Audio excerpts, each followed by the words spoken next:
Chapter 16. First Pipes. I've Lost My Knife. After dinner all the gang turned out to hunt for turtle eggs on the bar. They went about poking sticks into the sand, and when they found a soft place they went down on their knees and dug with their hands. Sometimes they would take 50 or 60 eggs out of one hole. They were perfectly round, white things, a trifle smaller than an English walnut. They had a famous fried egg feast that night, and another on Friday morning. After breakfast they went whooping and prancing out on the bar, and chased each other round and round, shedding clothes as they went, until they were naked, and then continued the frolic far away up the shoal water of the bar, against the stiff current, which latter tripped their legs from under them from time to time, and greatly increased the fun. And now and then they stooped in a group and splashed water in each other's faces with their palms, gradually approaching each other with averted faces to avoid the strangling sprays, and finally gripping and struggling till the best man ducked his neighbor, and then they all went under in a tangle of white legs and arms, and came up blowing, sputtering, laughing, and gasping for breath at one and the same time.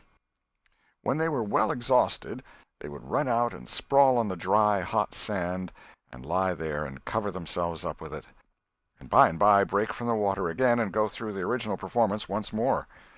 Finally it occurred to them that their naked skin represented flesh-colored tights very fairly, so they drew a ring in the sand and had a circus, with 3 clowns in it, for none would yield this proudest post to his neighbor. Next they got their marbles and played knucks and ring-taw and keeps, till that amusement grew stale.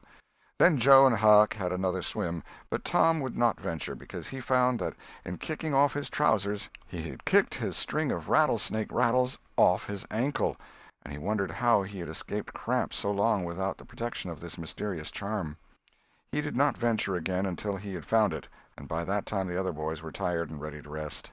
They gradually wandered apart, dropped into the dumps, and fell to gazing longingly across the wide river to where the village lay drowsing in the sun. Tom found himself writing Becky in the sand with his big toe. He scratched it out and was angry with himself for his weakness. But he wrote it again, nevertheless. He could not help it. He erased it once more, and then took himself out of temptation by driving the other boys together and joining them. But Joe's spirits had gone down almost beyond resurrection. He was so homesick that he could hardly endure the misery of it. The tears lay very near the surface. Huck was melancholy, too. Tom was downhearted, but tried hard not to show it. He had a secret which he was not ready to tell yet, but if this mutinous depression was not broken up soon, he would have to bring it out. He said, with a great show of cheerfulness, "I bet there's been pirates on this island before, boys. We'll explore it again. They've hid treasures here somewhere. How'd you feel to light on a rotten chest full of gold and silver, hey?" But it roused only a faint enthusiasm, which faded out with no reply. Tom tried 1 or 2 other seductions, but they failed, too. It was discouraging work. Joe sat poking up the sand with a stick and looking very gloomy. Finally he said, "Oh, boys, let's give it up. I want to go home. It's so lonesome." "Oh, no, Joe, you'll feel better by and by," said Tom. "Just think of the fishing that's here." "I don't care for fishing. I want to go home." "But, Joe, there ain't such another swimming place anywhere." "Swimming's no good. I don't seem to care for it, somehow, when there ain't anybody to say I shan't go in. I mean to go home." "Oh, shucks! Baby! You want to see your mother, I reckon." "Yes, I do want to see my mother, and you would too if you had one. I ain't any more baby than you are." And Joe snuffled a little. "Well, we'll let the crybaby go home to his mother, won't we, Huck? Poor thing. Does it want to see its mother? And so it shall. You like it here, don't you, Huck? We'll stay, won't we?" Huck said, "Yes," without any heart in it. "I'll never speak to you again as long as I live," said Joe, rising. "There, now," and he moved moodily away and began to dress himself. "Who cares?" said Tom. "Nobody wants you to. Go long home and get laughed at. Oh, you're a nice pirate. Huck and me ain't crybabies. We'll stay, won't we, Huck? Let him go if he wants to. I reckon we can get along without him, p'raps." But Tom was uneasy, nevertheless, and was alarmed to see Joe go sullenly on with his dressing. And then it was discomforting to see Huck eyeing Joe's preparations so wistfully and keeping up such an ominous silence. Presently, without a parting word, Joe began to wade off toward the Illinois shore. Tom's heart began to sink. He glanced at Huck. Huck could not bear the look, and dropped his eyes. And then he said, "I want to go too, Tom. It was getting so lonesome anyway, and now it'll be worse. Let's us go too, Tom." "I won't. You can all go if you want to. I mean to stay."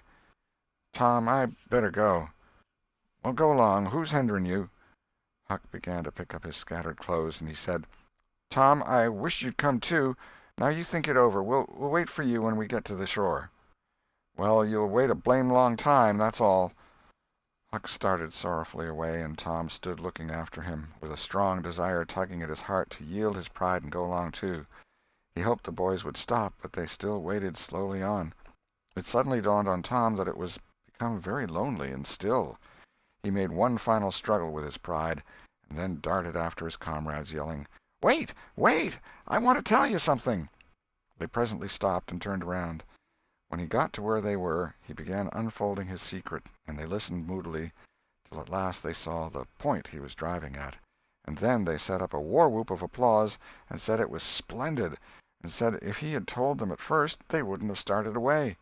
He made a plausible excuse, but his real reason had been the fear that not even the secret would keep them with him any very great length of time, and so he had meant to hold it in reserve as a last seduction. The lads came gaily back and went at their sports again with a will, chattering all the time about Tom's stupendous plan and admiring the genius of it. After a dainty egg and fish dinner, Tom said he wanted to learn to smoke now. Joe caught at the idea and said he would like to try too.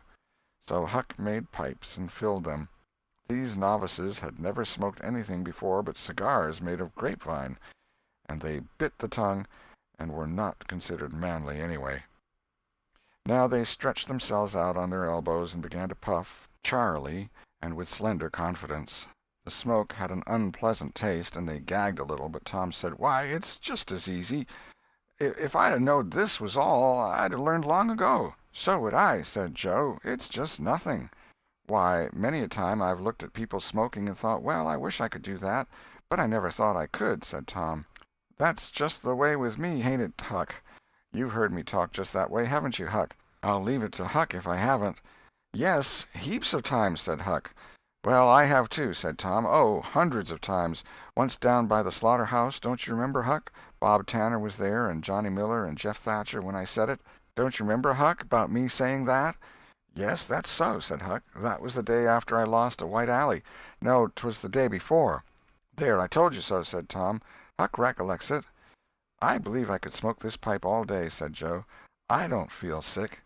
"Neither do I," said Tom. "I could smoke it all day, but I bet you Jeff Thatcher couldn't." "Jeff Thatcher?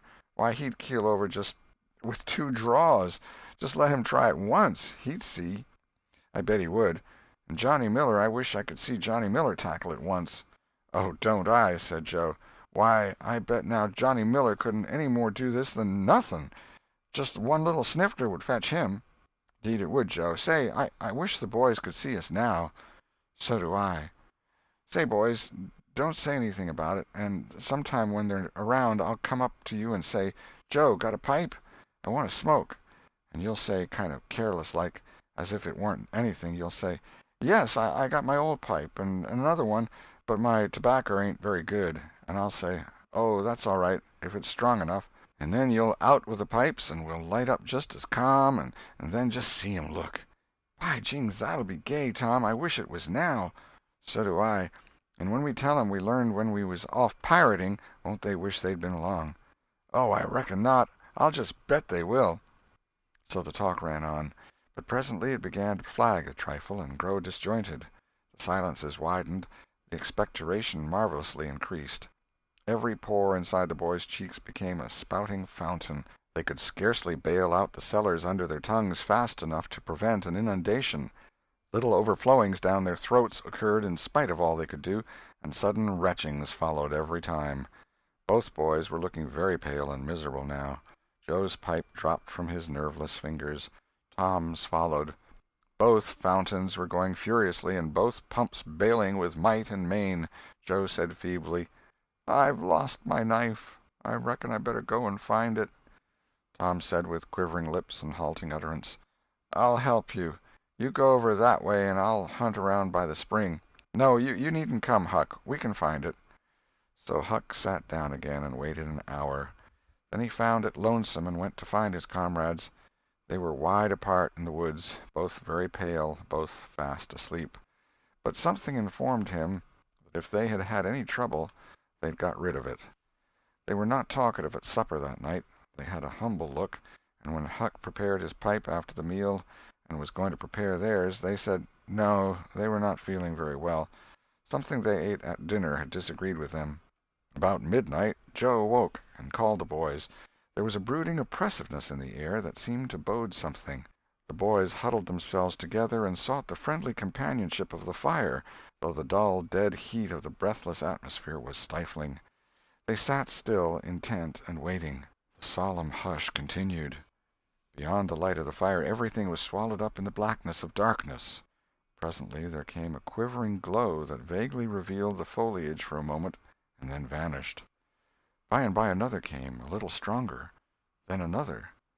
Then a faint moan came sighing through the branches of the forest, and the boys felt a fleeting breath upon their cheeks, and shuddered with the fancy that the spirit of the night had gone by. There was a pause. Now a weird flash turned night into day, and showed every little grass-blade, separate and distinct, and grew about their feet. And it showed 3 white, startled faces, too.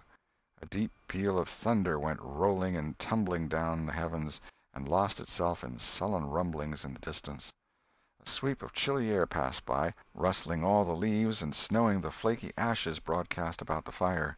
Another fierce glare lit up the forest, and an instant crash followed that seemed to rend the tree-tops right over the boys' heads. They clung together in terror in the thick gloom that followed. A few big raindrops fell pattering upon the leaves. "Quick, boys, go for the tent!" exclaimed Tom. They sprang away, stumbling over the roots and among vines in the dark, no two plunging in the same direction. A furious blast roared through the trees, making everything sing as it went.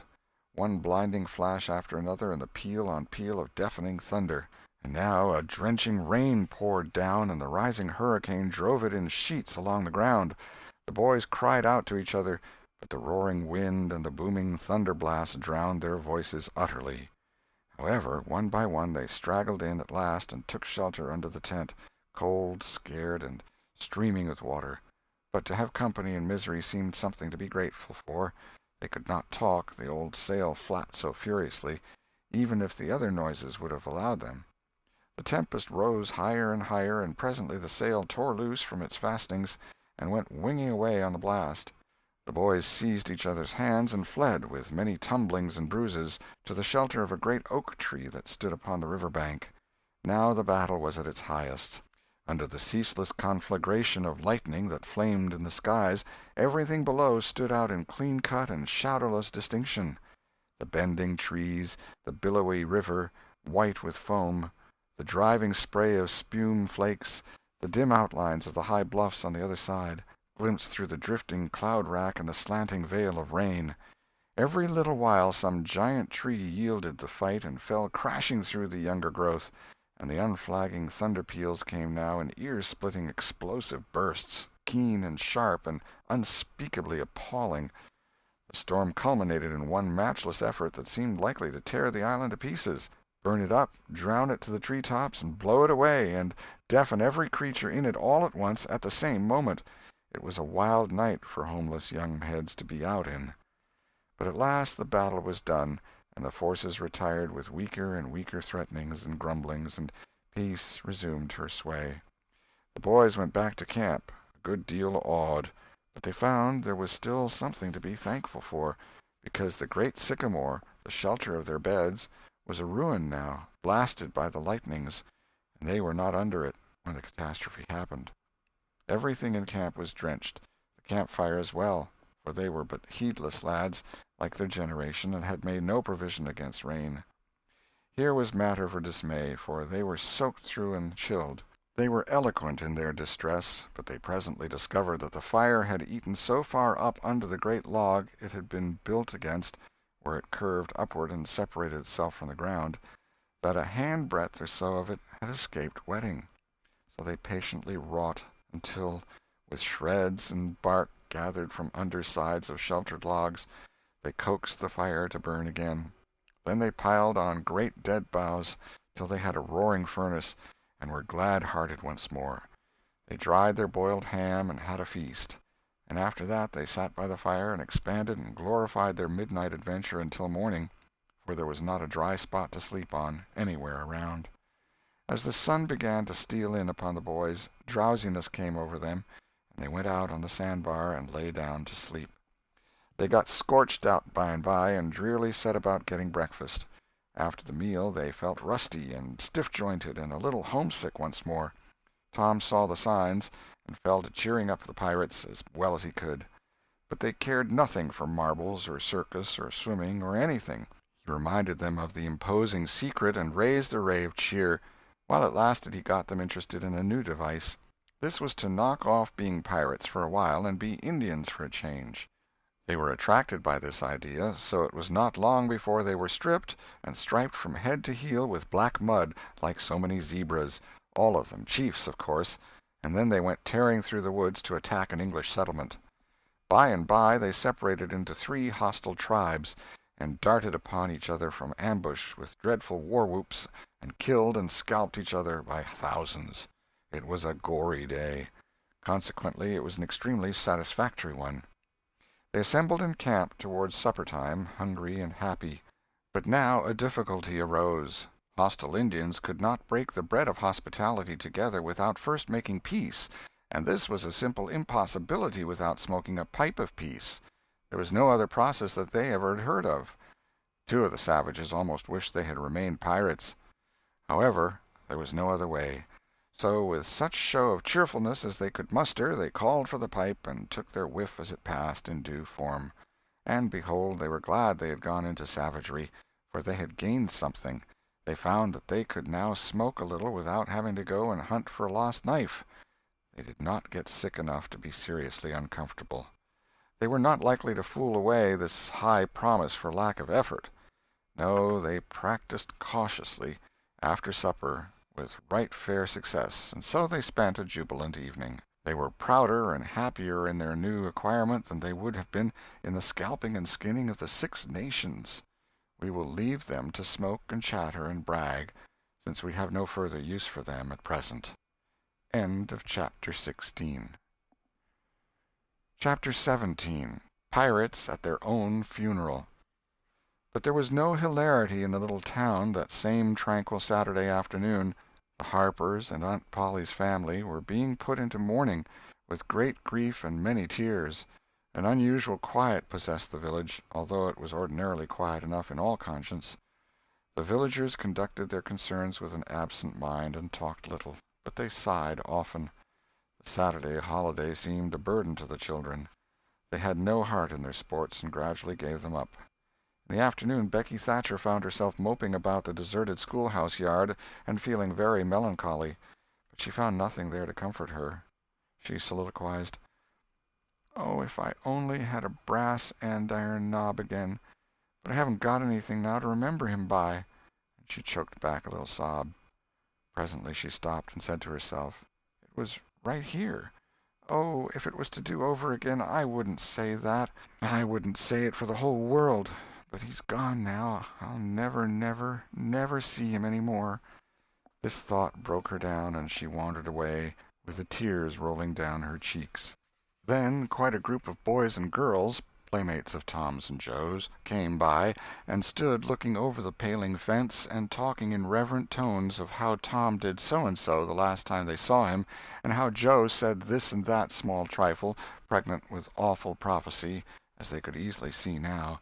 And each speaker pointed out the exact spot where the lost lad stood at the time, and then added something like, "And I was a-standing just so, just as I am now, and as if you was him, I was as close as that, and he smiled just this way, and then something seemed to go all over me, like awful, you know, and I never thought what it meant, of course, but I can see now." Then there was a dispute about who saw the dead boys last in life, and many claimed that dismal distinction, and offered evidences, more or less tampered with by the witness. and when it was ultimately decided who did see the departed last, and exchange the last words with them, the lucky parties took upon themselves a sort of sacred importance, and were gaped at and envied by all the rest. One poor chap, who had no other grandeur to offer, said, with tolerably manifest pride in the remembrance, "Well, Tom Sawyer, he licked me once." But that bid for glory was a failure. Most of the boys could say that, and so that cheapened the distinction too much.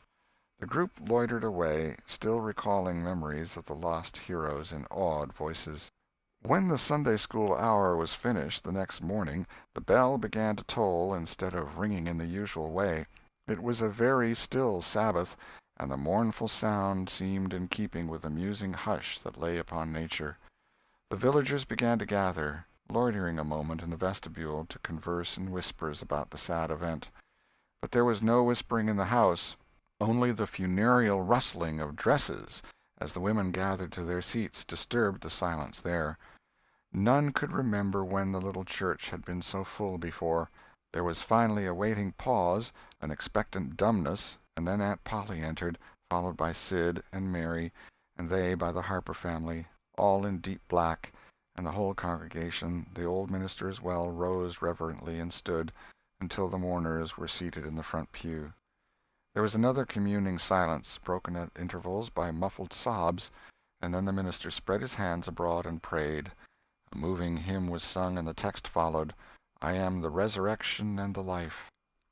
As the service proceeded, the clergyman drew such pictures of the graces, the winning ways, and the rare promise of the lost lads, that every soul there, thinking he recognized these pictures, felt a pang in remembering that he had persistently blinded himself to them always before, and had as persistently seen only faults and flaws in the poor boys. The minister related many a touching incident in the lives of the departed, too, which illustrated their sweet, generous natures, and the people could easily see now how noble and beautiful those episodes were, and remembered with grief that at the time they occurred they had seemed rank rascalities, well deserving of the cowhide. The congregation became more and more moved as the pathetic tale went on, till at last the whole company broke down and joined the weeping mourners in a chorus of anguished sobs, the preacher himself giving way to his feelings and crying in the pulpit. There was a rustle in the gallery which nobody noticed. A moment later the church door creaked. The minister raised his streaming eyes above his handkerchief and stood transfixed. First one, and another pair of eyes followed the minister's, and then almost with one impulse the congregation rose and stared while the three dead boys came marching up the aisle, Tom in the lead, Joe next, and Huck, a ruin of drooping rags, sneaking sheepishly in the rear. They had been hid in the unused gallery, listening to their own funeral sermon.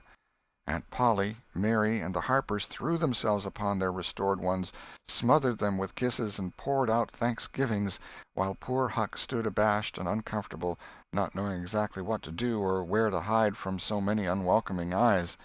He wavered and started to slink away, but Tom seized him and said, "Aunt Polly, it ain't fair. Somebody's got to be glad to see Huck." "And so they shall. I'm glad to see him, poor motherless thing." And the loving attentions Aunt Polly lavished upon him were the one thing capable of making him more uncomfortable than he was before. Suddenly the minister shouted at the top of his voice, "Praise God, from whom all blessings flow! Sing, and put your hearts in it!" And they did.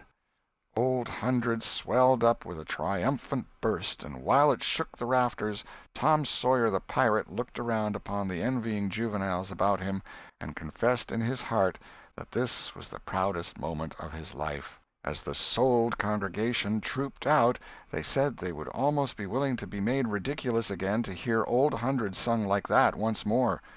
Tom got more cuffs and kisses that day, according to Aunt Polly's varying moods, than he had earned before in a year, and he hardly knew which expressed the most gratefulness to God and affection for himself. End of chapter 17.